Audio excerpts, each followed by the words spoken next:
La partida.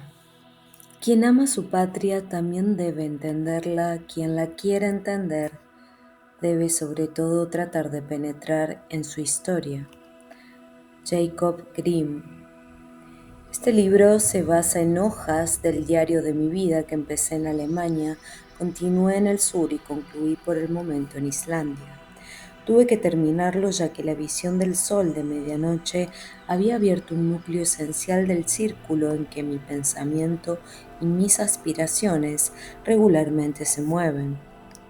Como el artista que crea un mosaico debe amontonar primero las pequeñas piedras de los diversos colores para encajarlas en la obra intuida y en contornos previamente dibujados, así también procedí. Bajo cielos diferentes y en diversos países he obtenido presentimientos y conocimientos que reunidos produjeron la visión total.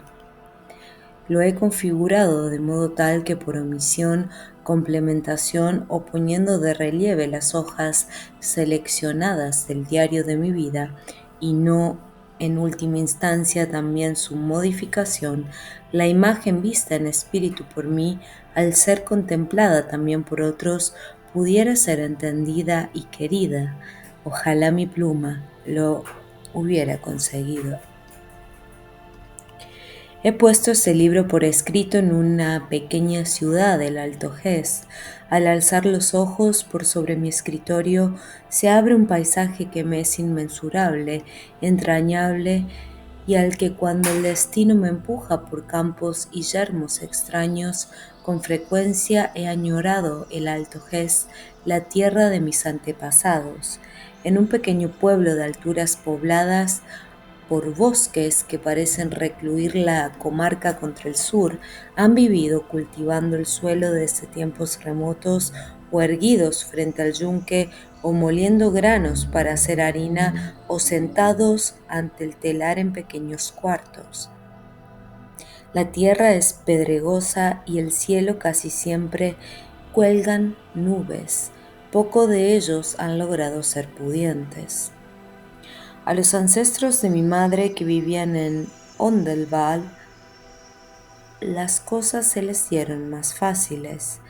Allá el sol y el aire son templados y la tierra suele ser generosa con quienes la cuidan con amor. La pequeña ciudad del Alto Hesse en la que viví y escribí este libro está dominada por los restos de muralla de un castillo. A pocos pasos de la puerta del burgo, que se ha mantenido incólume, se alza un viejísimo tilo. Aquí debe de haber predicado Bonifacio a los catos del cristianismo de Roma. Estando bajo el tilo, miré hacia el norte, mis ojos quedaron fulguradamente hechizados por una montaña sobresaliente sobre cuya cima el apóstol de los alemanes celebra una fiesta conventual. Amöneburg. Mis antepasados no quisieron a San Bonifacio, que pretendió predicar el Evangelio del amor en una carta que envió al Papa en el año 742. Los trataba de idiotas. Desde mi pequeña ciudad, el Alto Hesse, hasta Marburg, a orillas del río Lahn, hay pocas horas de camino. Un hijo de esta ciudad, el flagelo de Alemania, también evangelizó para Roma. Sobre el lomo de una mula recorrió el maestro e inquisidor Conrad von Marburg su patria, recolectó milagros de rosas para la canonización de su excelentísima penitenta, la esposa del Landgrave Isabel von Thüringen, y coleccionó herejes a los que quemó en el centro de su ciudad natal, en un lugar que hasta hoy se llama Arroyo de los Herejes. Mis antepasados más remotos fueron paganos, los más recientes herejes. Primera etapa. Para Dios no hay ningún diablo, pero para nosotros este es un muy efectivo delirio. Novalis. Bingen del Rin. En esta pequeña ciudad a orillas del Rin pasé 8 años de mi niñez hasta el estallido de la Primera Guerra Mundial. Ahora, después de una larga ausencia, estoy de nuevo aquí por un día. Ya no existe la casa de alquiler donde entonces viví. La demolieron por ruinosa. También desaparecieron los prados sobre los que retozaba y jugaba. Allí se han levantado nuevas casas. Solo los viñedos que empiezan detrás de nuestro huerto han permanecido sin variaciones. Pronto darán una rica vendimia. Es otoño. Estoy en los comienzos de un gran viaje. Mañana a esta misma hora partiré al sur, a Francia, y más allá a las tierras entre los Alpes y los Pirineos, quizá también a Italia y al sur del Tirol. Bien sé que la patria tiene más que decirnos que lo ajeno, que tan a menudo fue nuestra perdición. Sin embargo, de todas maneras, me marcho a esas tierras lejanas porque mis antepasados remotos y más recientes fueron paganos y herejes. El futuro nos es más decisivo que el pasado, también de esta alternativa del momento soy consciente. Pero los tiempos, aquellos que quiero rastrear, está claro que son pasado, mas no fueron superados. Mucho se habla hoy de paganos y herejes. En esta ciudad, a orillas del Rin, desde la que emprenderé el viaje, cierta vez una hembra aragana oriunda de Brunenberg, en el Alto Hesse, delató a los adeptos de su esposo, al gran inquisidor alemán Konrad von Marburg, y fueron arrastrados a la hoguera. Dentro de poco veré el monasterio materno de todos los inquisidores, la abadía Notre Dame de Breuil, cerca de Toulouse, desde la cual se expandió sobre Occidente la costumbre de rezar por medio de un rosario. La historia de este monasterio dominico fundado por Santo Domingo se mezcla con la habilidad de los más conocidos herejes medievales, los albigenses, también llamados cátaros. La palabra cátaro significa puro del griego kataroi, pero acabaron estropeándola al transponerla a nuestro cuestionable concepto del hereje. Voy hasta el sur de Francia porque desde allá debe de haber llegado a Alemania la herejía. He leído sobre los cátaros todo lo que pude conseguir. Una vez fueron tantos como las arenas del mar y en 1000 ciudades tuvieron adeptos. Es por esto que sé que solo fueron llamados albigenses en el sur de Francia, en el territorio de la Provenza del Languedoc y de la Gascuña. En Alemania se los llamó Runkeler o amigos de Dios. Deben de haber sido muy influyentes en la Lombardía, según informa el poeta nómico Bernher, que vivió como sacerdote alrededor del año 1180 en Augsburg, cual lámpara arde en herejía. Los teólogos e historiadores del campo católico o del protestante concuerdan en que los cátaros, más allá de donde se asentaran, tenían que ser aniquilados, ya que de no ser así la vida espiritual de Occidente se hubiese salido de sus carriles y se hubiera dirigido a vías no europeas. Pero han disputado y aún disputan acerca de en qué se podría clasificar de reprobable la herejía de aquellos ante el Señor. Los unos quieren ver en ella una variedad de la tristemente célebre heterodoxia maniqueísta, aquella que el cielo persa había originado. Pueden citar autoridades y documentos en cantidad.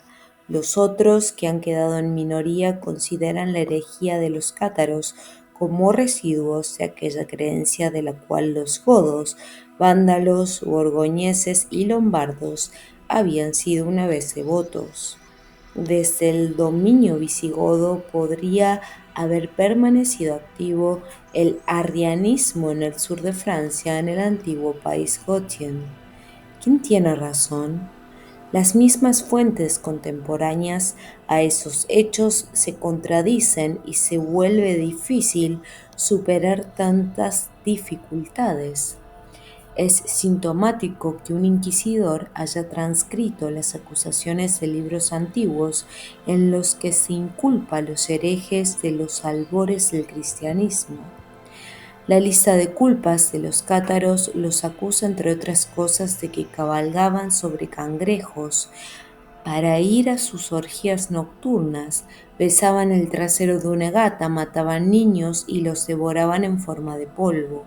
Presuntamente reprobaron la procreación para que Lucifer, en su creencia creador de todas las cosas visibles y del cuerpo humano, no siguiera obteniendo más almas en su poder, lo que claramente desmiente la inculpación de que habían sido adoradores de Lucifer, que se fundamentaba en el hecho de que los herejes alemanes del siglo XII, como se ha comprobado, se reconocían entre ellos por el saludo: Lucifer, a quien no se hizo justicia, te saluda.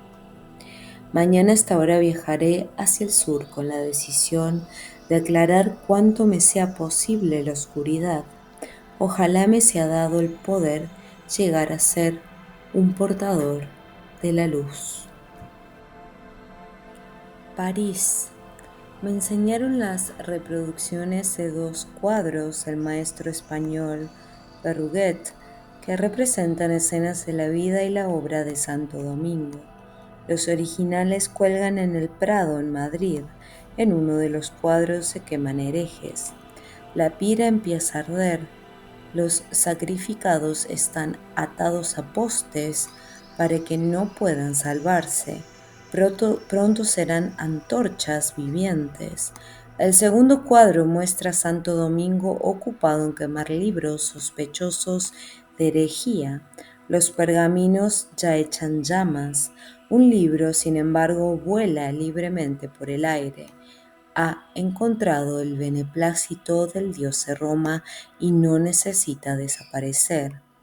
En la Rue de la Seine compré la Biblia traducida por Lutero para volver a leer el libro del profeta Isaías, donde ha quedado por escrito por qué Lucifer fue hecho caer y maldecido por Yahvé.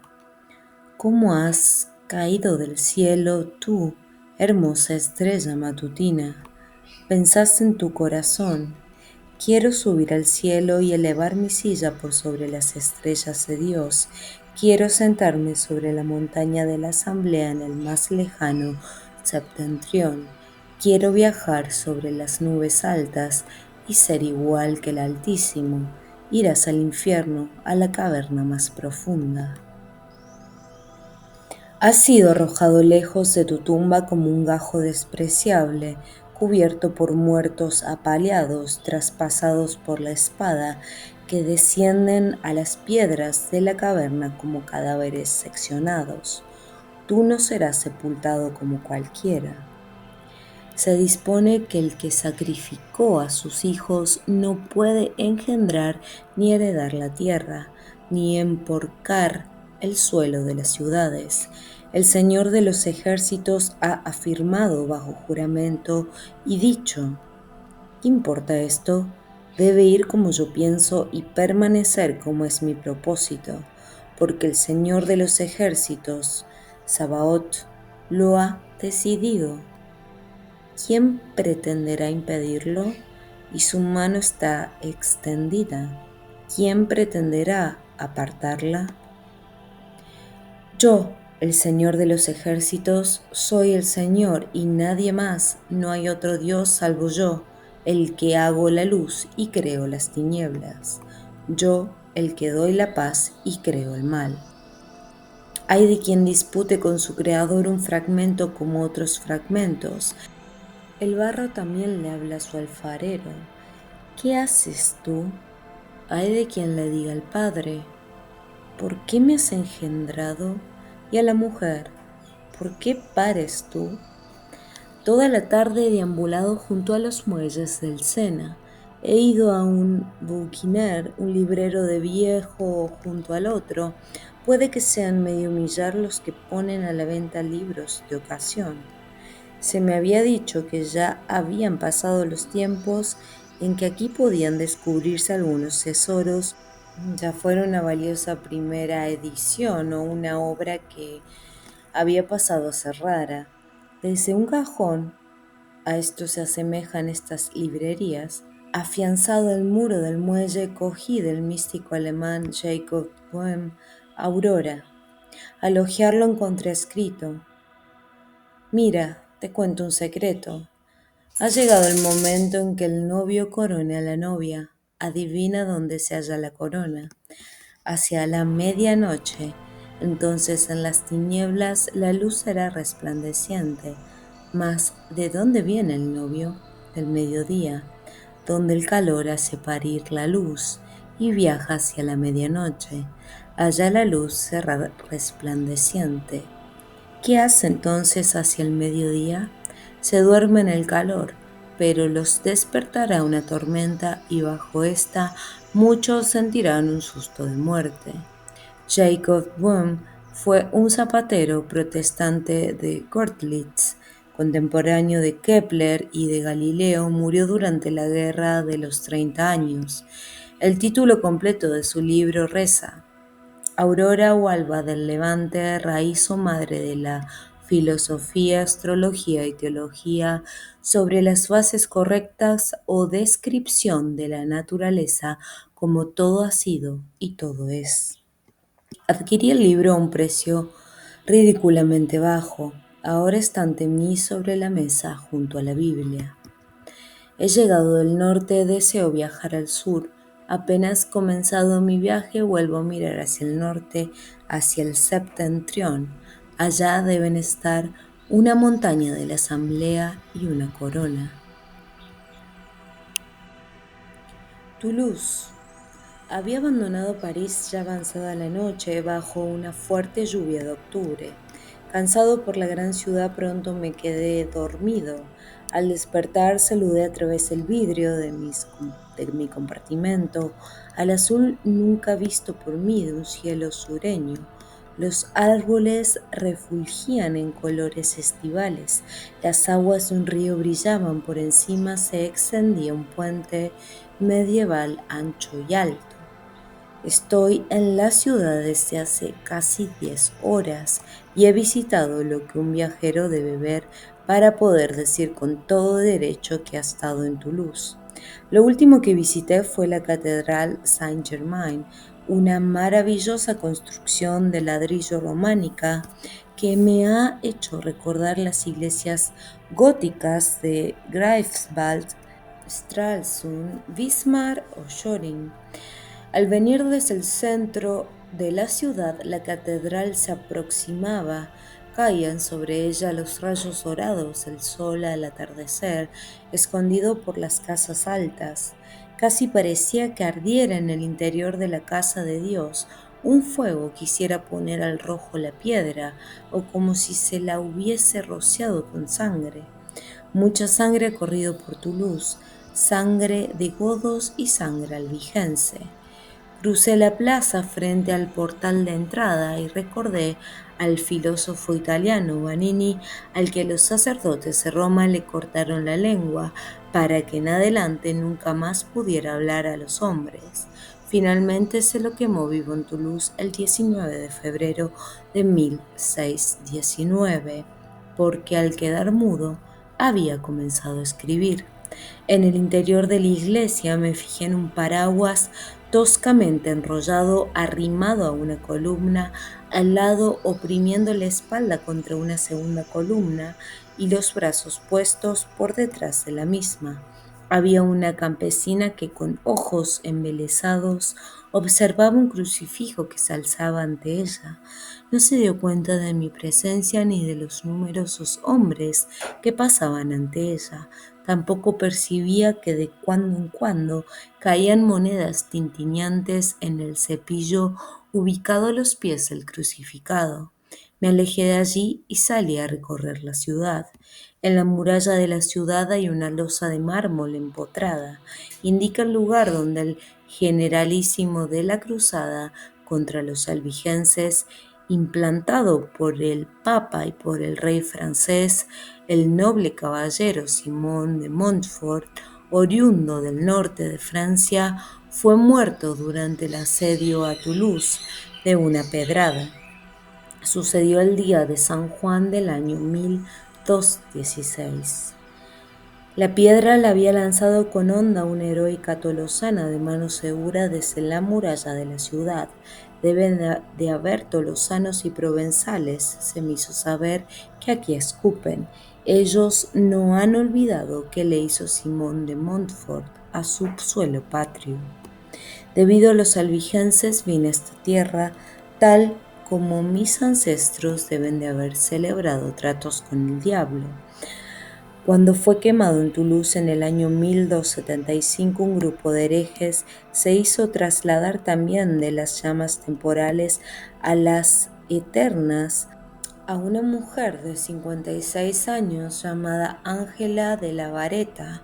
Se le había arrancado la confesión en las cámaras de tortura de que había mantenido relaciones carnales con el maligno y que el fruto de su vientre sería un monstruo.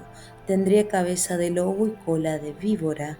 También confesó que había sido obligada a ir todas las noches a robar niños pequeños para alimentar con estos a su monstruoso descendiente. Todo esto tuvo que confesar esa mujer herética, torturada. Pamiers. El clima de esta pequeña ciudad, cuyas aguas cristalinas se reflejan en sus muros y provienen del río Arieg, que nace en las nevadas montañas de Andorra, debe de ser muy malsano, me dijo un joven tolosano que conocí en una librería y que me dijo en secreto que hacer amistad con ciertas mujeres puede ser más exitoso todas las mañanas a las 11 en la Catedral Saint-Germain. Hasta era más fácil encontrar allí a las femelegres, o sea, las rameras. Yo solamente continuó aconsejándome, no tendría que irme a apostar a Pamiers. Allá seguro que me moriría de aburrimiento. Al decirle que tenía la intención de continuar viaje de Pamiers a Foix y al caserío de Montsegur, en los Altos Pirineos, para pasar allí algunos meses, se quedó mirándome sin comprender. De pronto asomó una sonrisa sobre su lengua, una sonrisa cortés y compasiva a la vez, y arriesgó. ¿También usted desea buscar el tesoro de los albigenses? A mi pregunta sobre de qué se trataba eso, vine a saber que una leyenda cuenta de un tesoro que durante la cruzada emprendida por Roma y París hace 700 años contra los albigenses, estos habrían enterrado su tesoro en el castillo de Montsegur. Allí permanece todavía. En estos momentos andaba en su búsqueda un ingeniero de Bordeaux, usando dinamita, varita adivinatoria y otros medios auxiliares semejantes.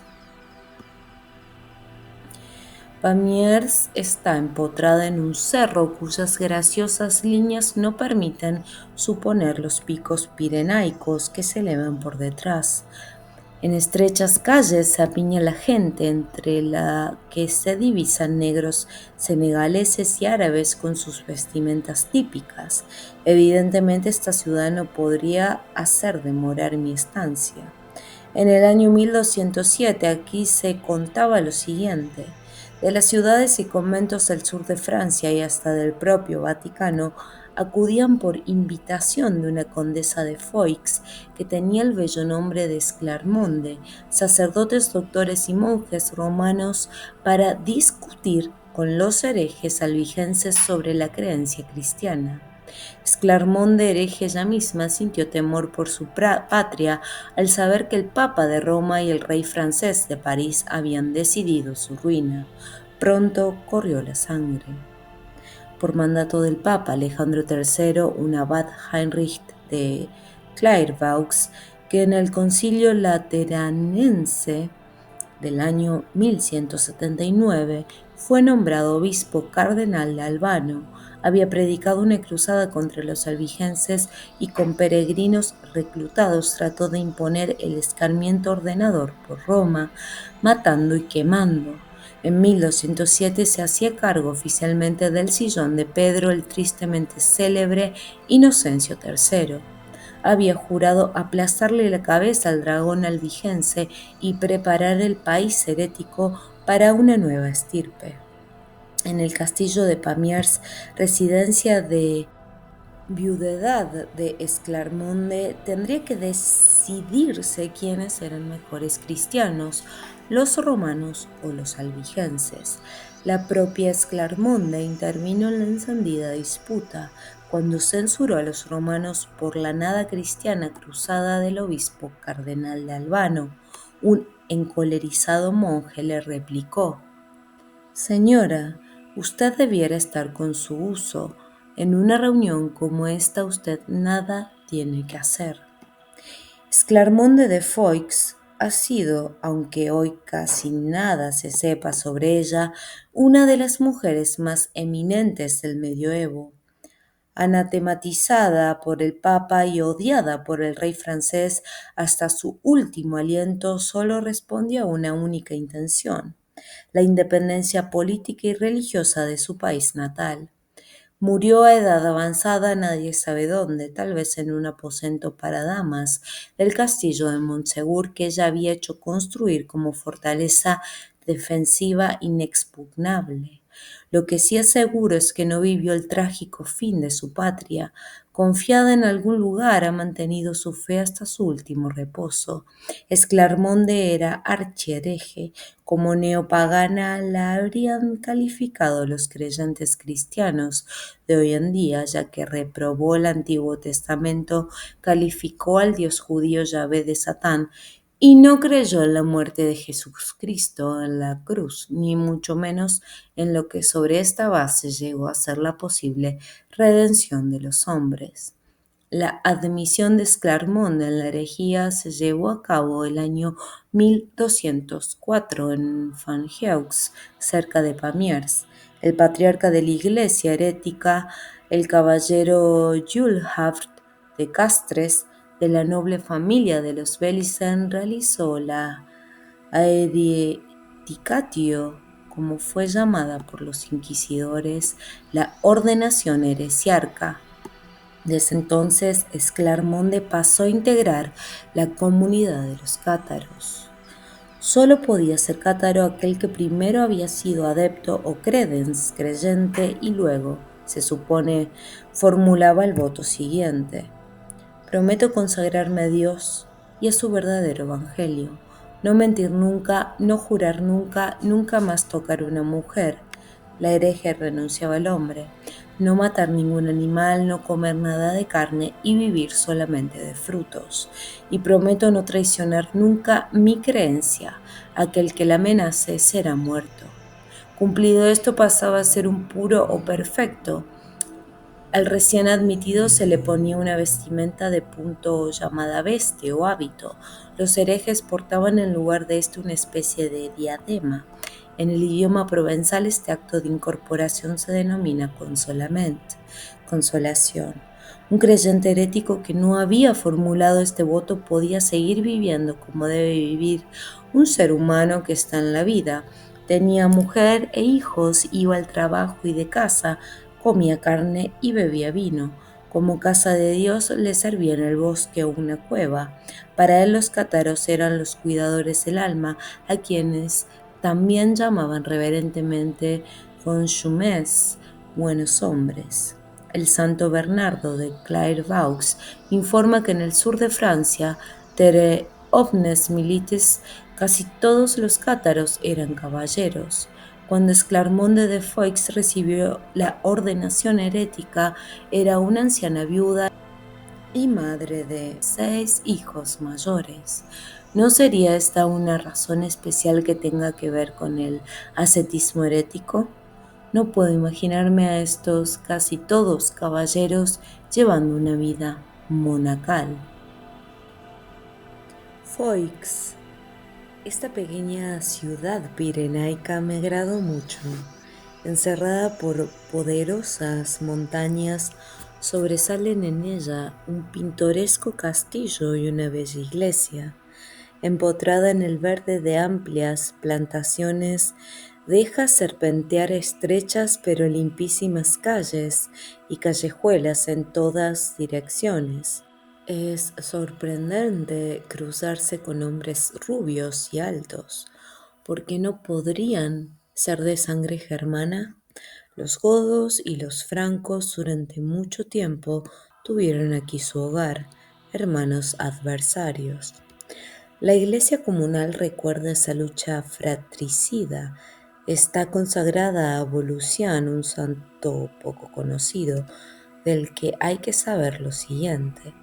Alrededor del año 500 de nuestra era, durante el dominio de los visigodos en la Galia del Sur, los obispos romanos habían mandado llamar al rey franco Clodoveo porque estaban descontentos con el dominio de los reyes arios, y este Volusián les abrió a los francos que ya estaban cerca a las puertas de la ciudad de Tours. Volusián tuvo que huir. Los godos, enfurecidos, persiguieron al traidor y se apoderaron de él en los Pirineos. Lo mataron a golpes. Después de la batalla en las proximidades de Bouillé, que le costó la vida al rey godo Alarico II y que les permitió a los francos la conquista del sur, Clodoveo recogió los restos del muerto y lo hizo proclamar mártir y santo por el clero franco. Alrededor de la tumba de Volusián hoy se alza un convento, y alrededor del convento, por sobre las ruinas de poblaciones antiquísimas, un villorrio al que el rey franco Carlos siguió construyendo hasta convertirlo finalmente en un poderoso baluarte. Así se hizo la Foix que conocemos. Esta pequeña ciudad, sin embargo, debe su nombre a los focenses, aquellos helenos del Asia Menor que en el siglo VI antes de nuestra era abandonaron su ciudad focea, desplazados por el tirano persa Harpagos, y emigraron a la costa sur de la Galia, a Massilia, la actual Marsella, Portus Veneris, Port Vendres y muchas otras ciudades del sur de Francia surgieron de esa manera. También Foix pertenece a ellas, a una focea o fócida del poniente. Sucesos terribles deben de haber visto la región, la ciudad y el castillo de Foix hace 700 años. Fue la época de la cruzada contra los albigenses. En el año 204, por orden del Papa y a instancias del rey francés, se congregaron en Lyon 13.000 ortodoxos y con ellos la gente de esos confines para arrollar la bendita tierra entre los Alpes y los Pirineos, las comarcas de la Provenza y el Languedoc, bajo el mando supremo de un archiabad de Citeaux y bajo este Simón de Montfort. Había 3 razones: se tenía que conseguir el reconocimiento como credo único del cristianismo de Roma, imponer la soberanía de Francia y volver a poner en acción a las masas, acostumbradas desde las cruzadas de Palestina al exterminio y despojo de infieles. El rey parisino les había prometido un rico botín. Gran impresión causó también la garantía del Papa. Todos los participantes en la guerra contra los albigenses podían estar totalmente seguros de obtener, luchando después de 40 días, la salvación eterna y desde un comienzo la absolución de todos los pecados cometidos durante la guerra. Bajo el protectorado de la Virginal Madre de Dios María, la turba inundaba las fronteras provenzales, acompañada de una legión salmodiante y no menos armada de arzobispos y abadeses, curas y monjes. En una declaración del 1 de septiembre de 1883, el Papa León XIII, también uno de los odiadores de Alemania, en el trono de Pedro, explicó que los albigenses habían pretendido derribar a la iglesia por la fuerza de las armas, pero ésta no había sido salvada por las armas, sino a través de las preces, por medio del descubrimiento dominico del Rosario, por el que se había obtenido la mediación de la Santa Virgen, por lo que o este papa había sido mal informado o informaba falsamente por su cuenta. Roma y París fueron los que desencadenaron la guerra. El rey sin corona del sur de Francia, el conde Raymond de Toulouse, hizo una rogativa tras otra para evitarle a su patria la desgracia. Esfuerzo vano, aunque hizo penitencia muy pronto, ardieron las primeras ciudades, pueblos y seres humanos. Finalmente, los cruzados sitiaron la ciudad de Foix. Con anterioridad el señor de la ciudad, uno de los más fieles vasallos del conde tolosano, elevó una demanda en el Tercer Concilio Lateranense al representante de Dios en la tierra, el Papa, por consentir la matanza de los provenzales todos, sin importar la fe que profesaran. 500.000 seres humanos fueron los que cayeron sacrificados por los cruzados asesinos. Con una diplomática sonrisa le fue dispensada al acusador la bendición de despedida, lo que tuvo que padecer el condado de Foix como derivación de esto en atrocidades, enajenaciones y persecuciones tanto por parte de los peregrinos como de sus perseguidores, excede toda descripción, especialmente para la cristianización de los albigenses establecida por los dominicos, léase inquisidores. En aquel concilio lateranense se le reprochó al conde de Foix que su hermana Esclarmonde fuera archihereje y protegiera con toda firmeza a los herejes, a lo que el conde replicó que esto no era culpa suya, ya que su hermana podía mandar en sus propiedades como ella dispusiera y podía atender a sus súbditos de acuerdo con su propio juicio, que en lo referente a su credo el menos derecho tenía, así como posibilidades, de obligarla a cambiar por la fuerza, porque según su punto de vista era irrefutable que cada persona era libre de optar por su fe. Cuando en todo el país fueron cantadas misas en latín, cuando los burgos provenzales fueron ocupados por los nuevos amos, cuando la tierra conquistada se puso bajo las órdenes de la corona de Francia, cuando la lengua de los vencedores, la francesa, más triunfos, comenzó a cosechar la fe, finalmente solo siguió siendo libre en el castillo de Montsegur y en las tierras altas de Foix, protegidas por el castillo y por las imponentes montañas pirenaicas. Y todavía se mantenía libre aquí en el año 1244, o sea, 35 años después del comienzo de la guerra. La previsora condesa Esclarmonde, a cuyos bienes por viudez le pertenecían en condominio Montsegur, después de la fracasada conferencia de Pamiers, le había dado la orden al mejor arquitecto de castillos de aquellos tiempos, Bertrand de Bacalauria, de consolidar el castillo de manera tal que, según toda humana prevención, fuera inexpugnable.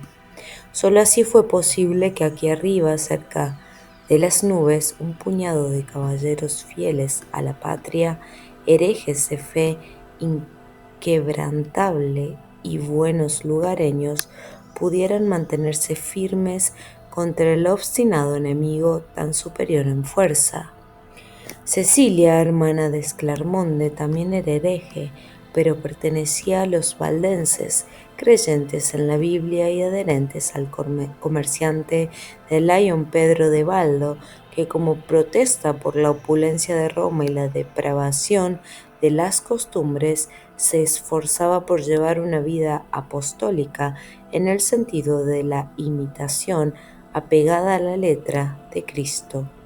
También a los valdenses, a los que muy pocos caballeros o asentados libres provenzales pertenecían, el Vaticano había jurado exterminarlos.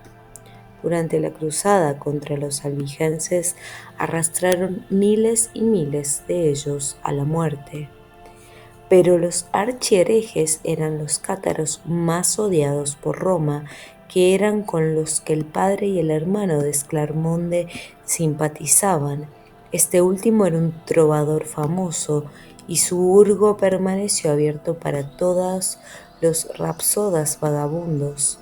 A la hora de su muerte pidió que se le impartiera el consuelo herético. La Velanet. Durante el viaje hacia los Pirineos apenas he podido ver algo. Desde ayer llueve torrencialmente. También aquí parece querer retener su entrada el otoño. Finalmente viajé en un autobús de correos. Campesinos que llevan sus productos al mercado de La Velanet eran los viajeros. Muy pronto lograron sonsacarme que soy alemán y que me instalaría en sus montañas.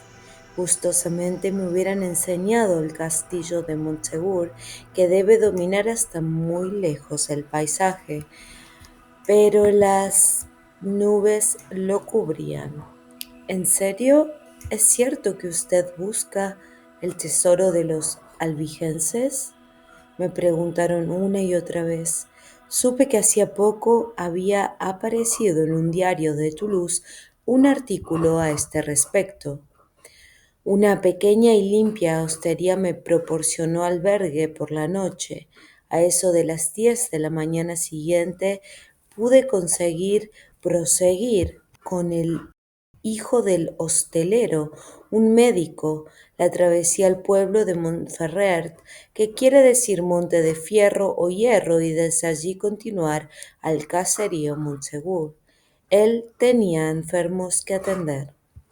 Después de cenar, un octogenario me invitó a su casa para mostrarme su colección de hallazgos. Llevaba décadas cavando en las ruinas del castillo y en las grutas de su pueblo, huesos de osos y de leones de caverna, herramientas de piedra, flechas de hueso, de bronce o de hierro, fragmentos y muchas otras piezas me dejó ver, solícito y con orgullo. También había explorado, aunque superficialmente, los escombros del castillo Montsegur. Armas, ladrillos y proyectiles de piedra que se habían echado a rodar hacia el valle contra los atacantes eran los objetos más importantes que había hallado. Por último, sacó de un escriño con mano cautelosa palomas de barro, palomas confeccionadas de arcilla que también había en las ruinas de Montsegur. Mi anfitrión no pudo decirme a qué finalidad habían servido. Además, según supe para mi estupefacción, un amigo ya fallecido había hallado en el castillo un libro escrito en caracteres extraños. No sabía si en chino o en árabe. Se ignora su paradero. Apenas me transmitió estas noticias, esperé aún con más impaciencia de lo que lo había hecho hasta ese momento el viaje a Montsegur, y reflexioné toda la noche acerca de una historia que breves momentos antes de la partida, como se dice entre la puerta y su gozne, me fue contada. A fines del siglo XII, en algún lugar de Cahors, en tierras tolosanas, vivía el poderoso vizconde Raimundo Jordán. Para un caballero de renombre por esos tiempos era conveniente dedicarse a la mine y escribir poesías a una dama noble, o sea, ser trovador. La elegida por Raimundo Jordán fue Adelaida, esposa de un noble, el caballero Pena, que bien sabía de la mina de ambos y la consentía. Al estallar la guerra contra los albigenses, tanto Raimundo como el noble empuñaron las armas y salieron a oponerse al enemigo. Cayó el caballero Pena y poco después se carecía de toda noticia de Raimundo.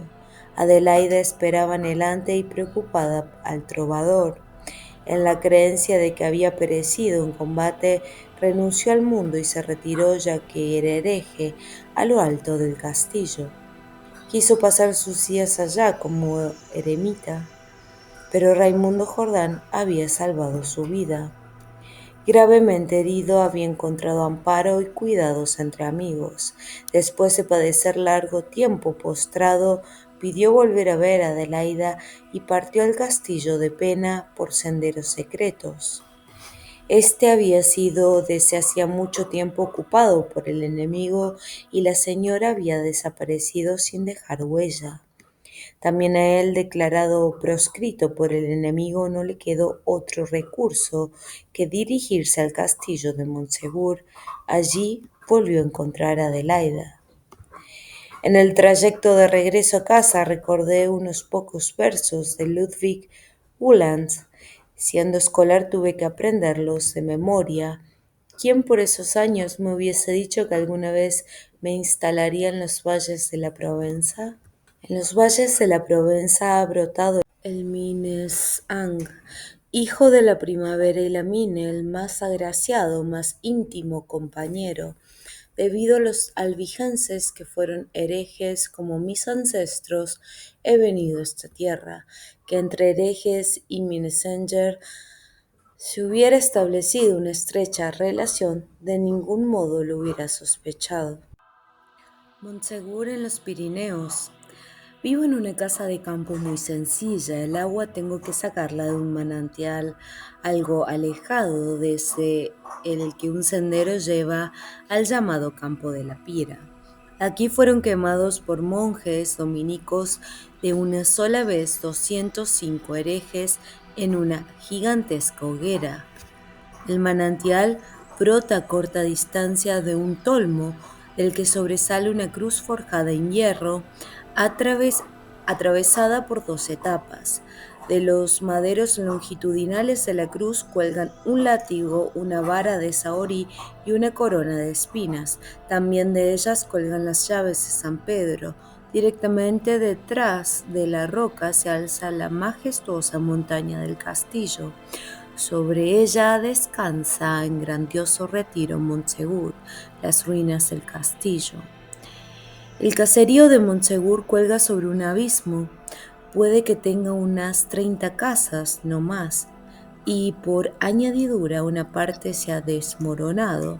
El que puede se muda a cualquier parte de las ciudades o al valle, dejando abandonados sus bienes. Nada crece en estas alturas fuera de pastos de verano, patatas y algunas frutas. La gente es cruelmente pobre, de lo que también se queja el dueño de casa, el párroco del lugar. Suele sentarse sobre sus libros de registros parroquiales y se pone dale que dale a sacar cuentas. Las prebendas y la limosna no la alcanzan para vivir. A veces se marcha algunos días a visitar parientes en las cercanías de Veleta. Retoma cargado de pan y embutidos. La iglesia, una mísera construcción, es visitada casi exclusivamente por niños de escuela. Los adultos, exceptuando un par de arrugados ancianos, solo aceptan ir a la iglesia para el Día de las Ánimas, el único día del año en que el cura, junto a su comunidad, en el Día de las Ánimas, se conmemora a los difuntos.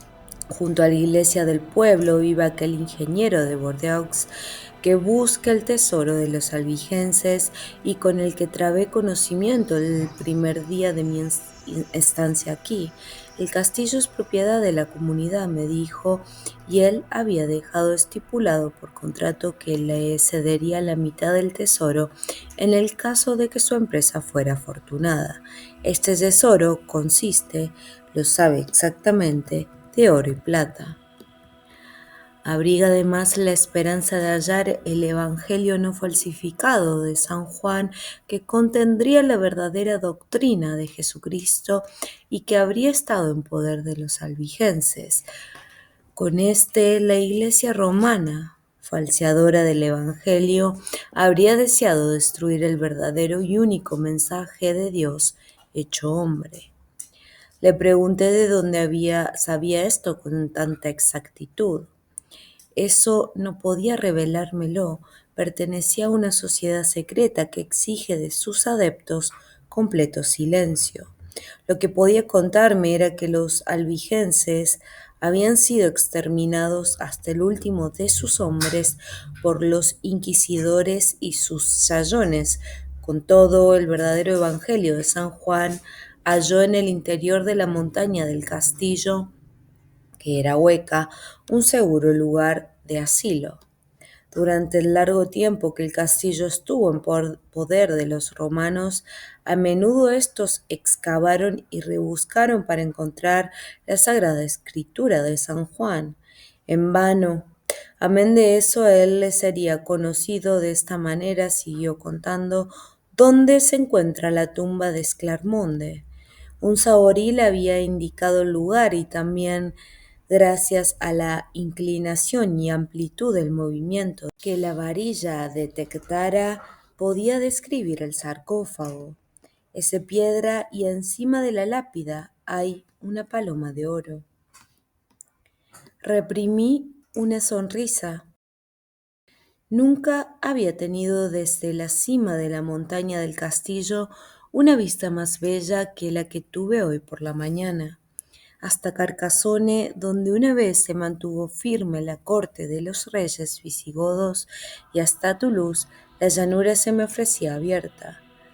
En lo más remoto al este creí divisar el mar que entre los montes negros y los montes del Arico resplandecía argenteo.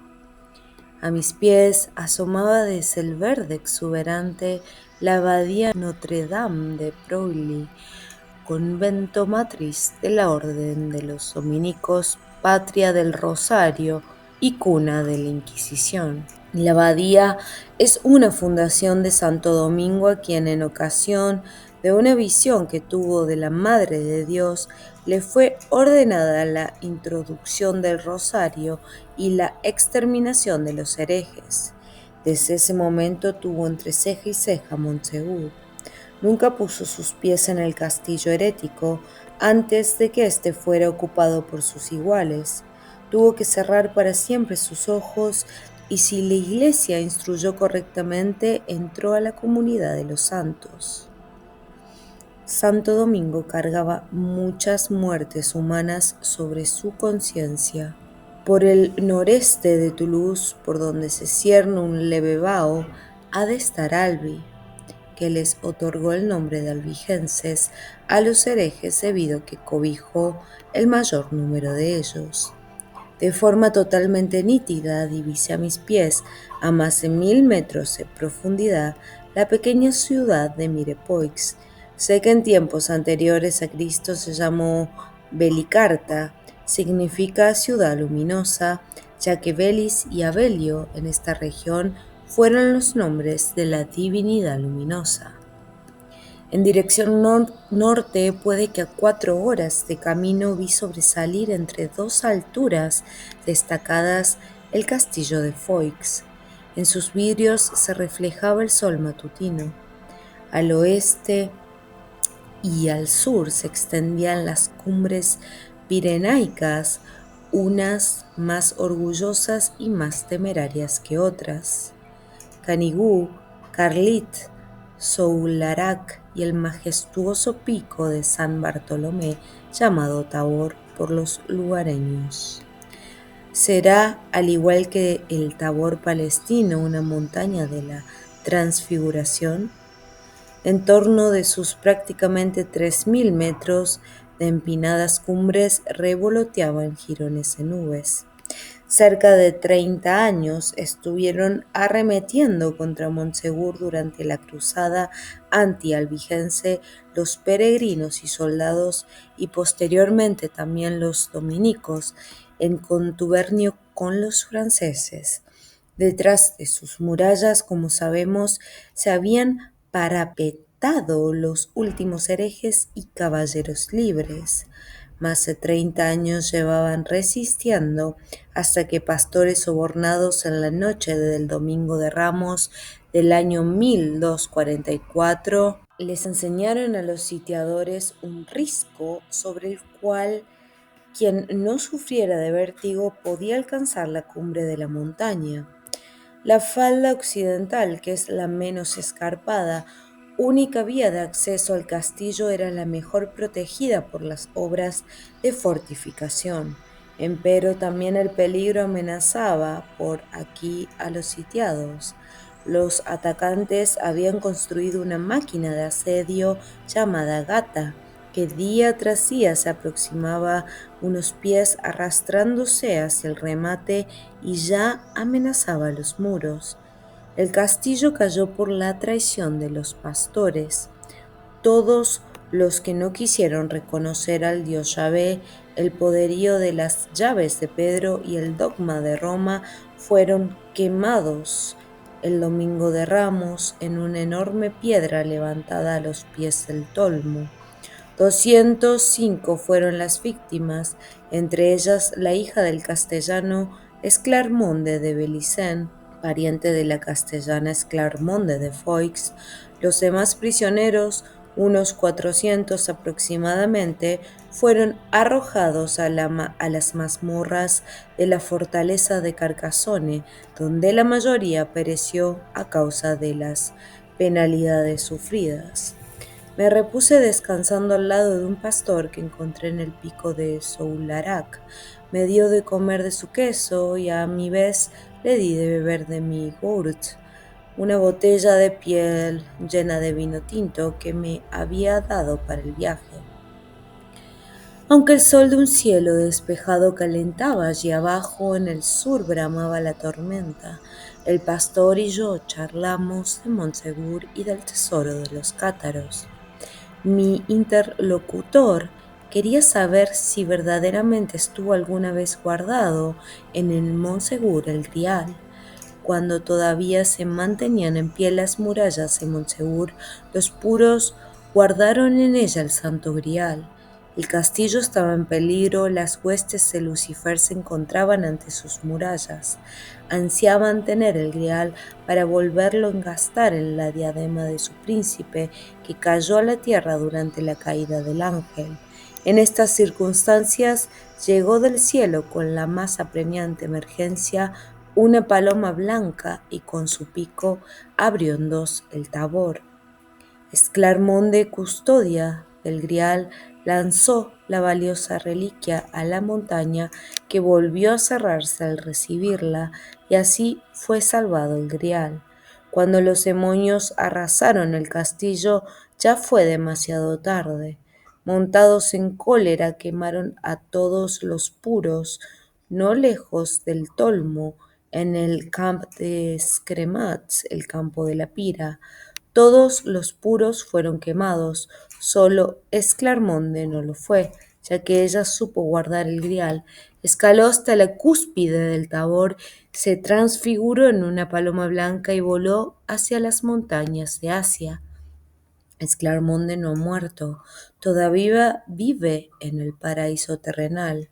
Solo que precisamente por esto, concluyó mi pastor, la tumba de Esclarmonde sería imposible de hallar. Le pregunté sobre la opinión que le merecía lo del Saorí y los datos que me había proporcionado sobre el sarcófago de Esclarmonde. Opinó: "Ce sont tous des fumistes", son tramas de fantasiosos. Comí con el sobrino del cura y algunos aldeanos cerca de la chimenea de un fogón. En el cuarto contiguo, muchachos Jóvenes alborotaban jugando al velote. El tiempo se había puesto oscuro, el caserío y el castillo de Monsegur colgaban de las nubes. Aún hoy, pasados 3 días, no se ha aclarado el cielo. Es otoño, hace un frío espantoso. Todos ustedes saben que el Monsegur debe haber sido el castillo del Grial. En toda la región de Foix se piensa así. El ingeniero había ironizado cierta vez que ellos charlaron con él a este respecto. Por eso ellos no me habían querido contar ni una palabra sobre esta tradición oral. No he de obviar que gracias a mi entusiasmo nuestra conversación se hizo más aventurada. Conseguí averiguar más. El ingeniero no podrá encontrar el tesoro porque éste se halla en una cueva del bosque del monte Tabor, protegido contra intrusos por una losa extremadamente pesada. En el interior de esa gruta montan guardia víboras. Aquel que quisiera levantarla podría localizarla el domingo de Ramos, Fetes de Rameaux, mientras el sacerdote oficia misa. Entonces es cuando la losa se deja levantar y duermen las serpientes. Mas hay de aquel que no abandone la gruta antes de que el sacerdote cante misa est. Al finalizar la misa se vuelve a cerrar de inmediato la cueva del tesoro y se tendría que agonizar atrozmente por las mordeduras ponzoñosas de las serpientes que han despertado repentinamente. Uno de los corteludios sostuvo que su abuelo, mientras cuidaba ovejas en medio del bosque, había localizado una losa como la descrita con una argolla de hierro, pero le fue totalmente imposible alzarla, por lo que se vio necesitado de ir rápidamente al pueblo a pedir ayuda. Al regresar al bosque no pudo hallar nunca más el sitio preciso. Enigmática tierra esta.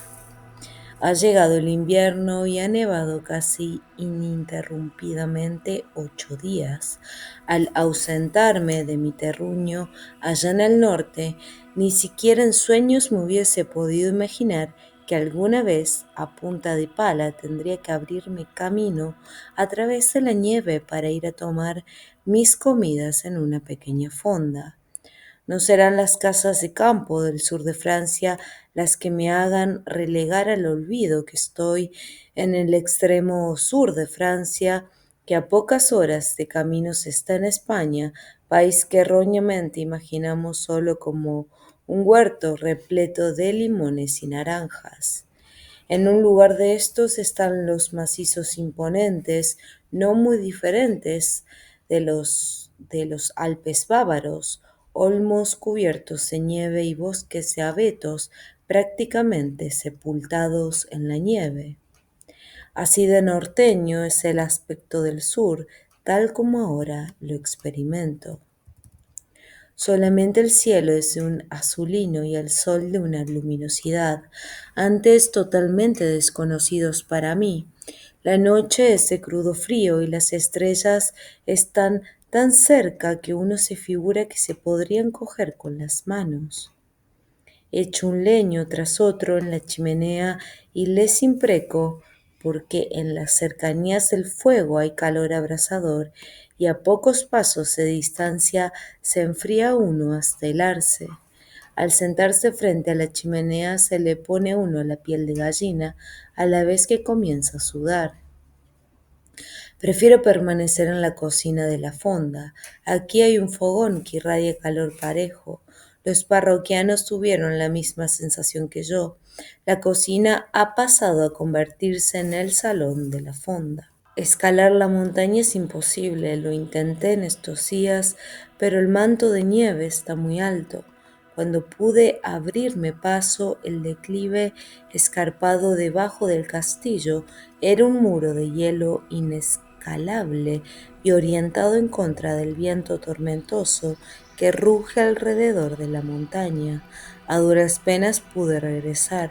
Tuve que optar por unos libros que había mandado pedir a Alemania, el Parsifal del gran Mine Dichter alemán Wolfram von Eschenbach, el poema de la guerra de Wartburg, trabajos franceses y alemanes sobre la saga del Grial y del Minnesang, la canción trovadoresca alemana. La poesía de Wolfram me proporcionó una alegría incomparable. ¿Qué buscador de la justicia no es un buscador como Parsifal? ¿Qué madre que tenga que interceder por la vida de su hijo no es una Hersloide? ¿Qué hombre recto no tiende a la luz y a la claridad a un país del Grial? No tan profundamente me conmovió la canción de la guerra de Wartburg, escrita por una mano desconocida. Le falta armonía globalizadora, lo transtemporal y lo universalmente válido que tiene la obra de Wolfram.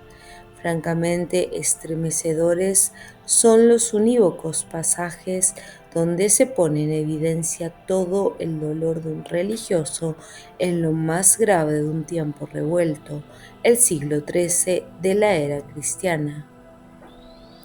El clamor fuera de Roma ha encontrado aquí un carácter que, aunque ligado temporalmente, busca en la literatura alemana su semejante.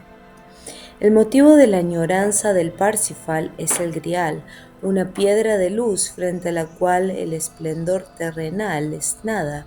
Para Parsifal, la realización del deseo terrenal debe ser el paraíso. Quien mire directamente el Grial no necesita morir.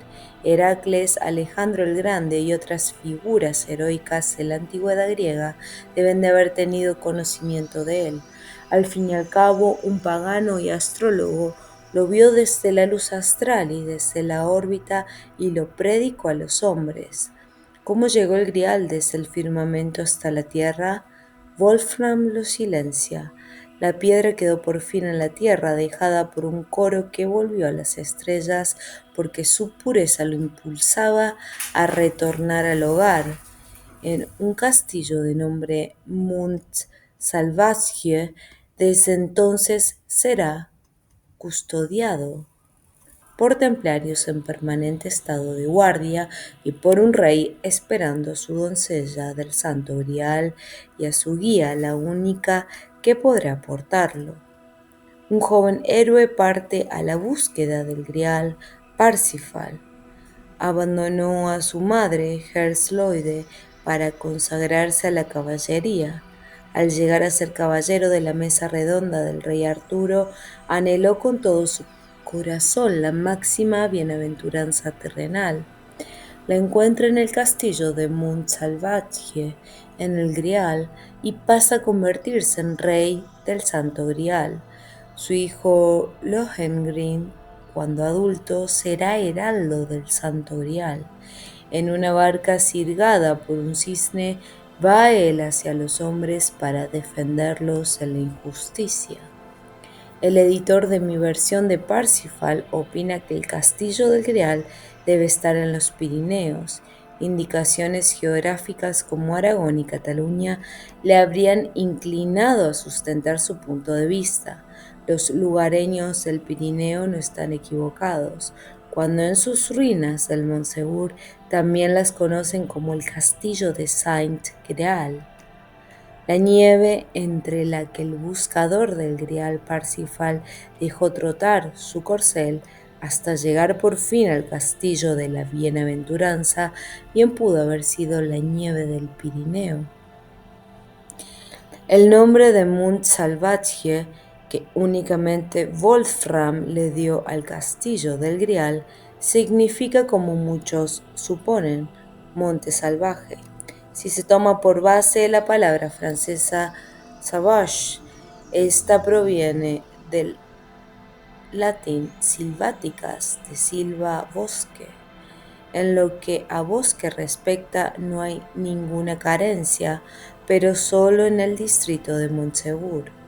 En el dialecto de aquí, monte salvaje corresponde a Mont Salvage. Esto merecía no omitirse, contradiciendo Wolfram su fuente de información. Richard Wagner, el compositor de Lohengrin y del Parsifal, llama al castillo del Grial Mount Salvat, que significa monte de salvación.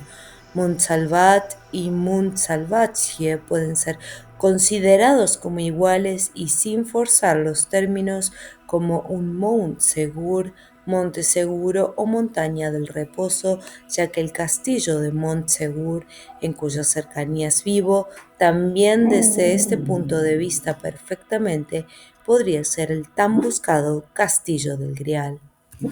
Solo en Wolfram von Eschenbach hallamos, como he dicho, la denominación de Mundsalvatje. Los demás poetas del Grial del medioevo temprano, que fueron muchos, eligieron las denominaciones más diversas. En una antigua novela en prosa francesa, el objetivo que mueve el caballero del Grial es el Edén paradisíaco, Chastiax de Joie, Castillo de la Alegría, o Chastiax des Ames, Castillo de las Almas. En otro poema, el objetivo final es el propio Olimpo.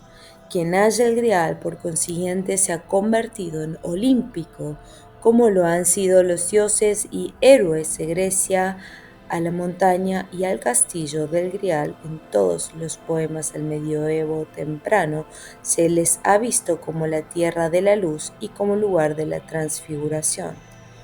Puede ser que el Pictus Saint Barthélemy, en cuyo puesto avanzado se asienta el castillo de Montsegur, por eso haya recibido su apodo de Tabor, que tal como es sabido es el nombre de la bíblica montaña de la Transfiguración. En mi habitación hasta ahora colgaba un cuadro de colores chillones representando a Jesucristo en el Monte de los Olivos. Un ángel alado sobresale de la mitad de una nube, ofreciendo al orante un cáliz semejante a una custodia. Quité el cuadro y lo reemplacé por una hoja de mi mejor papel de cartas, sobre la que, lo más cuidadosa y más bellamente que pude, escribí algunos versos de Wolfram von Eschenbach. Dicen así: desde la Provenza hasta tierra alemana nos fue enviada la leyenda auténtica. Lucifer se perdió al bajar con su rebaño al infierno. Entonces el hombre nació. Pensad lo que Lucifer obtuvo junto a las camaradas de lucha. Ellos eran inocentes y puros. Quisiera creer que fueron las huestes de Satán y no las de Lucifer las que se apostaron frente a Montsegur para obtener el Grial, caído de la corona del portador de la luz, Lucifer, y guardada por los puros. Puros eran los cátaros, pero no los frailucos y aventureros que con la cruz al pecho querían preparar la Provenza a favor de una nueva estirpe, su propia estirpe.